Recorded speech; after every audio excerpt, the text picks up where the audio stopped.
তো হ্যালো আমার প্রিয় বন্ধুরা, আপনারা কেমন আছেন? আশা করি আপনারা অনেক ভালো আছেন। আজ আমি আবারও একটি নতুন ভিডিও নিয়ে আসলাম আপনাদের কাছে। বন্ধুরা, আমরা কিন্তু সবাই প্রতিদিন একটা হলেও স্ট্যাটাস ভিডিও লাগাই হোয়াটসঅ্যাপ, ফেসবুক বা ইনস্টাগ্রামে। আর প্রতিদিন স্ট্যাটাস লাগানো এটা কিন্তু আমাদের একটা অভ্যাস হয়ে যায়।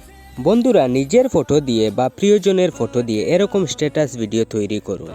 নিজের ফটো দিয়ে যখন এরকম স্ট্যাটাস ভিডিও তৈরি করবেন, আপনার ওই ভিডিওটির উপর সবাই কিন্তু লাইক করবে আর বলবে এরকম স্ট্যাটাস ভিডিও আপনি কিভাবে বানিয়েছেন।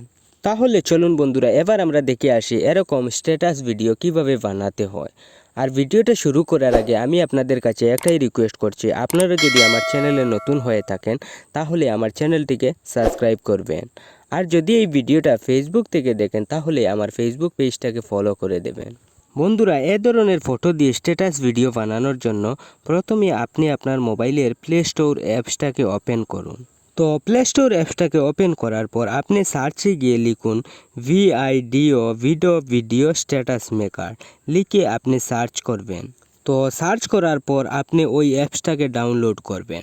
তো ডাউনলোড হয়ে গেলে আপনি ওই অ্যাপসটাকে ওপেন করবেন। ওপেন করার পর যদি আপনার কাছে কোনো পারমিশন চায়, আপনি সেগুলোকে অ্যালাউ করে দেবেন। তো পারমিশনগুলোকে অ্যালাউ করার পর আপনি কিন্তু এখানে দেখবেন অনেকগুলো ক্যাটাগরি আসবে। তো আপনি যে ধরনের ভিডিও বানাবেন সেই ধরনের একটি ক্যাটাগরি আপনি এখান থেকে সিলেক্ট করবেন। আমি এখান থেকে লাভ ক্যাটাগরি সিলেক্ট করলাম। আপনি আপনার পছন্দ মতো একটি ক্যাটাগরি সিলেক্ট করবেন। তারপর এখান থেকে আপনি একটি ভিডিওর উপর ক্লিক করবেন। তো ভিডিওর উপর ক্লিক করার পর নিচে গিয়ে দেখবেন ক্রিয়েট বলে লেখা আছে, আপনি ওই লেখাটির উপর ক্লিক করবেন। তারপর আপনার সামনে আপনার গ্যালারিটি ওপেন হবে। তো গ্যালারিটি ওপেন হওয়ার পর আপনি যে ফটো দিয়ে ভিডিও বানাবেন সেই ফটোটির উপর আপনি এখান থেকে ক্লিক করবেন। তো ফটোটির উপর ক্লিক করার পর আপনি উপরে একটি শুদ্ধ চিহ্ন দেখতে পারবেন, ওই চিহ্নটির উপর আপনি ক্লিক করবেন। তারপর এখান থেকে নেক্সটে ক্লিক করে দেবেন। তো নেক্সটে ক্লিক করার পর আপনার ফটোর পাশে একটি ওয়াটার মার্ক দেখতে পারবেন। তো এটা সরানোর জন্য আপনি ওই লেখাটির উপর ক্লিক করবেন। তারপর আপনাকে একটি ছোট ভিডিও এখান থেকে দেখলেই এই ওয়াটার মার্কটি সরে যাবে। ওয়াটার মার্কটি সরে যাওয়ার পর ভিডিওটাকে গ্যালারিতে সেভ করার জন্য এখানে দেখবেন এক্সপোর্ট লেখা আছে, আপনি ওই লেখাটির উপর ক্লিক করবেন।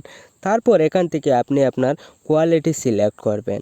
তো কোয়ালিটি সিলেক্ট হয়ে গেলে ভিডিওটাকে আপনি গ্যালারিতে সেভ করতে পারবেন। তাহলে বন্ধুরা, এই ছিল আজকের ভিডিও। আর ভিডিওটা যদি আপনাদের কাছে একটুও ভালো লেগে থাকে তাহলে ভিডিওটাকে একটা লাইক দিয়ে যাবেন। ধন্যবাদ।